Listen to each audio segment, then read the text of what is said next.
Gimana ya?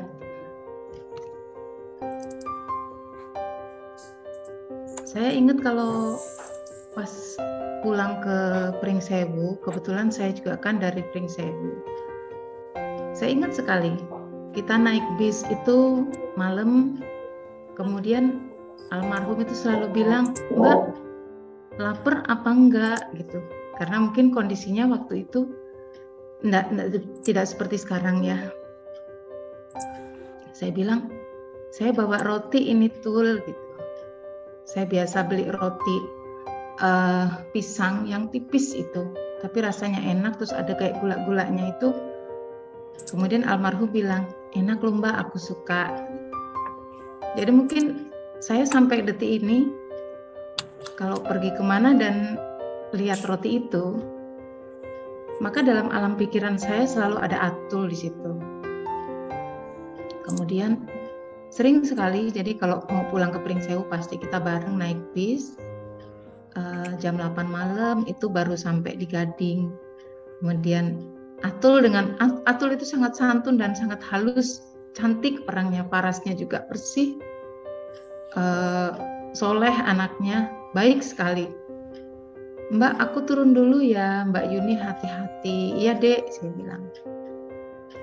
Kemudian mungkin kala itu ketika tragedi UBL berdarah, saya memang sedang tidak ada di Bandar Lampung. Kemudian saya dengar kalau ada tragedi yang menimpa Atul. Setelah almarhum berpulang, saya dapat cerita dari, saya lupa ya, dari adiknya atau siapa. Jadi sempat almarhum menuliskan dalam buku harian. Dalam buku harian itu dituliskan, ya saya lupa kata-katanya seperti apa, tapi intinya saat dia menuliskan buku harian itu dalam suasana hujan petir dan penanya habis. Jadi pena yang digunakan untuk menulis buku harian itu makin lama makin habis. Kemudian ada tulisan, "Pertanda apakah ini?" Seperti itu. Jadi saya ingat sekali kalimat "Pertanda apakah ini?" Kemudian terakhir kali saya naik bis dengan almarhum, saya nggak tahu apakah itu mungkin pertanda atau tidak. Almarhum kemudian bilang, "Mbak, kapan lagi ya kita naik bis bersama?"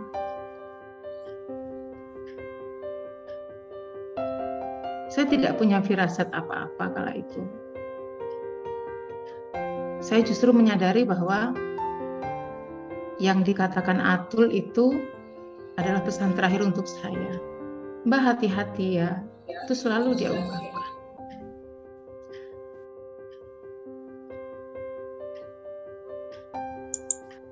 Mungkin kalau teman-teman yang lain yang belum mengenal, adik-adik yang lain yang belum mengenal, mungkin hanya bisa melihat wajahnya. Tapi mungkin bagi kami, apalagi seperti yang Kak Joe katakan, saya ini gerwaninya teknokrat, galak, keras. Ketika almarhum berpulang, saya sempat saya tidak bisa menghantarkan beliau ke peristirahatan yang terakhir. Saya masih ingat di mana gang beliau turun. Jadi masih banyak sekali kenangan yang mungkin malam ini akhirnya saya buka kembali. Tapi apapun itu, saya justru merasakan bahwa justru kepergian beliau itulah yang mengikat saya dengan teknokrat. Walaupun saya jarang, mungkin nggak pernah bareng dengan teman-teman yang lain, tetapi ikatan itu masih ada.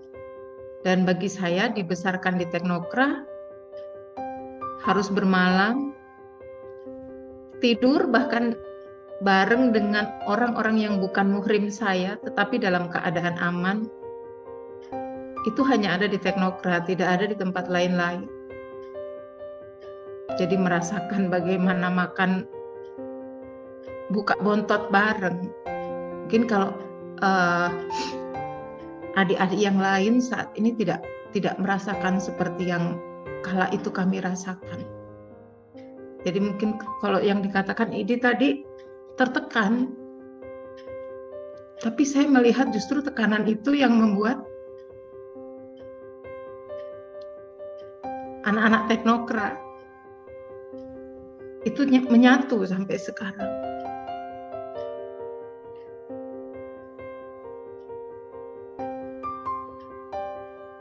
Sudah itu aja.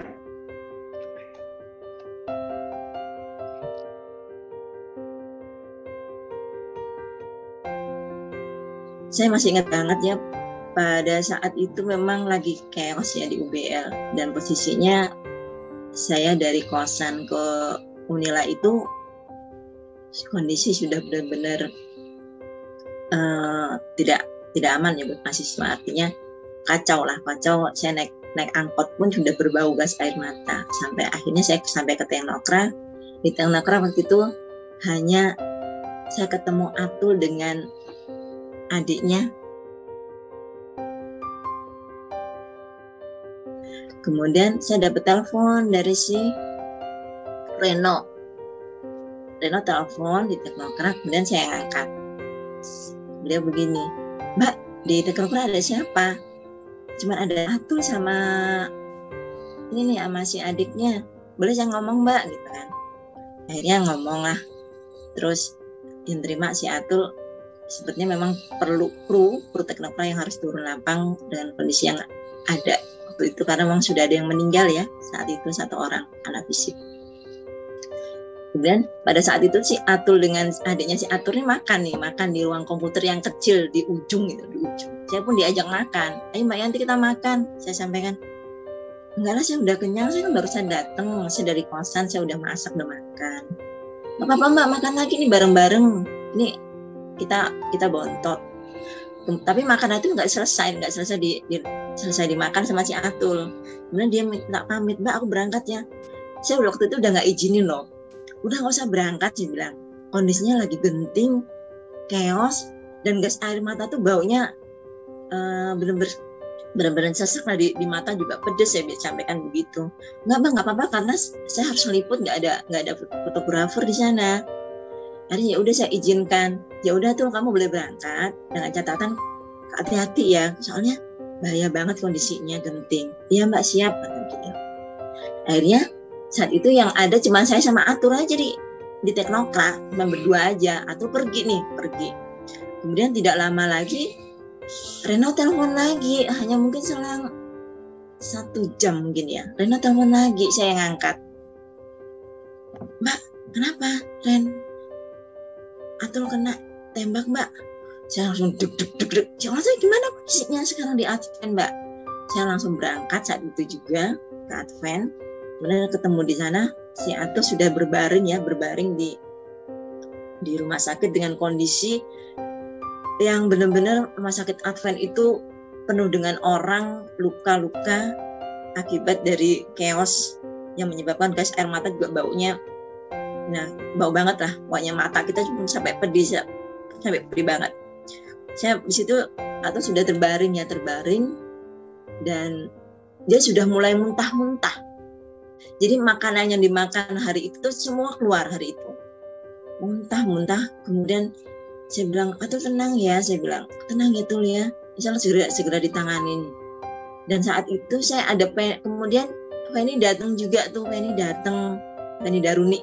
Kemudian setelah itu dia muntah-muntah, terus kita dipanggil sama dokter rumah sakit Advent. Kemudian saya menghadap dengan Penny. Disampaikan di situ bahwa kondisi Atul sudah genting dan harus dioperasi segera, karena memang pada bagian tengkoraknya itu terjadi luka dan itu menyentuh di otak beliau gitu ya. beliau yang mengakibatkan terjadinya bisa dikatakan geger otak dan harus dioperasi malam itu. Terus saya kabarin ketemu Kak Jue, saya sampaikan kita tuh sudah panik dan kita juga ingat gak Kak Jue, kita harus nyiapin uang juga kan, harus siapkan uang 3 juta kalau nggak salah hari itu malam itu harus kita siapkan uang 3 juta. Kemudian saya laporan dengan Kak Jue, ini gimana Kak, si Atul kondisinya si Atul itu udah nggak mensadarkan diri. Setelah dia muntah-muntah, dia mengeluh, aduh sakit Mbak, sakit, kepala aku sakit, terus aku pengen muntah terus gitu kan. Muntah-muntah, kemudian dilakukan penanganan dan harus operasi. Saya juga bingung Kak. Kemudian Kak Jue yang langsung menghandle kayaknya seperti ini ya. Atau Kak Jue komunikasi dengan saya. Terus habis itu saya malam itu kita nunggu di rumah sakit Advent.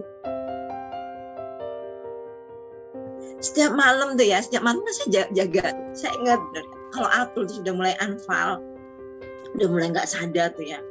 Saya ambil surat Yasin yang ada di rumah Febri itu, saya bawa tuh di rumah sakit. Saya bagikan anak-anak magang. Ayo Yasinan, saya bilang gitu. Ayo segera Yasinan. Insya Allah Atul tetap. Jadi suster kita tuh bingung di depan kamar Atul tuh kita berjejer baca Yasin. Gitu. Berapa malam ya itu ya? Kan dari 28, 29, 30. Kemudian hari Sabtu kondisi Atul kan semakin nggak membaik. Pindahnya. 2 Oktober kita pindah ya ke rumah sakit Abdul Muluk. Dan kalau nggak salah jam siang gitu ya, sore hari pindah.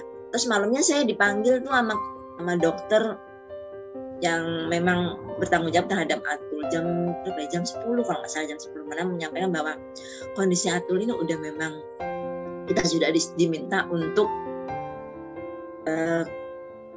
siap dengan kondisi apapun, karena memang hipotalamus beliau itu sudah tidak berfungsi dengan baik, sehingga tidak bisa mengontrol kondisi badan dia.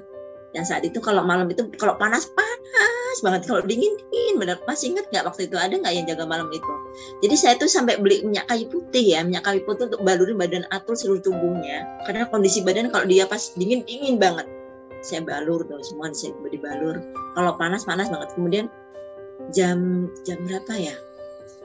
Jam 3 itu sempat ibunya kalau nangis terus ya. Kalau di Abdul Muluk ibunya malam itu alhamdulillah bisa dampingin Atul ya. Kita tidur di dalam kamar beliau tuh semua. Di situ ada saya, ada Iyet, Febri, anak-anak magang lah waktu itu ada. Jam 3 kritis tuh Atul, jam 3 malam tuh kritis. Jam 5 Atul nggak ada. Kurang. Sebelum azan subuh. Sebelum azan subuh Atul nggak ada. Ya saya juga sempat terpukul sih dengan kondisi yang ada, dan itu yang mengingatkan saya. Selalu saya ingat dalam memori saya bagaimana Atul kan satu angkatan dengan saya ya. Saya waktu itu ibunya sempat ya udah ikhlas lah, hanya dia sempat bilang gini, supaya saya mau sama Mbak Yanti. Jadi saya mendampingi ibunya terus sampai di Preng Sewu. Kemudian kalau Atul pulangnya dengan ambulan ya, saya dengan ibunya Atul, mendampingi ibunya karena ibunya juga shock ya kondisi Atul meninggal saat itu. Beliau anak yang baik banget ya. Dan padahal pada saat itu Atul tuh udah ngajak saya loh untuk kos bareng satu kamar.